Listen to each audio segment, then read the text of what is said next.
What's up mga mamitas all over the universe, mga choy, ayan, gagawa tayo ng sili. Para itong mga choy, parang pang side dish lang to. Any go siya, pwede sa manok, pwede sa chicken, pwede sa isda, pwede sa, para siyang bagoong ba. Lulutuin ko na siya kasi ilagay ko lang siya sa side dishes nila ni Busing. Kung gusto nilang kumain, ilagay lang nila parang toppings lang siya. Ayan ang mga ingredients, nandiyan kamatis, sibuyas, at hindi mawawala ang sili, mga chay at saka balat, at saka yung parsley. Ayan, oh.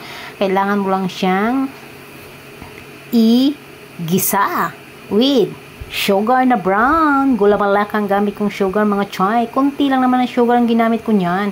Ayan na. Kunting ano mo lang siya, gisahin mo lang siya ng konti. Pagkatapos mo nang gigisa, ililipat mo na siya sa i-blend mo lang siya, chay. Pero huwag masyadong ayan, oh, yung parsley. Huli ko na nilagay yung parsley. Ayan, biniblend ko na siya, mga chay.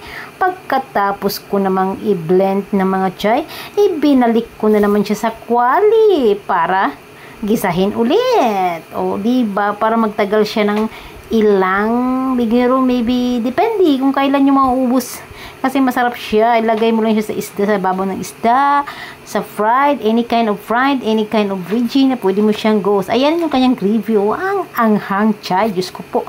Pagkatapos ko na siyang i-blender, binalik ko na siya sa gisa ulit tayo. Ayan. O, diba? Ang ganda tingnan.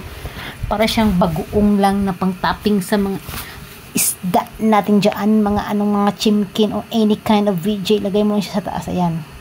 Pinaano ko muna siya ng konti, pinapa-dry ko siya ng konti, bago ko naman siya ilipat sa jar, o diba? Tapos lagay sa rep.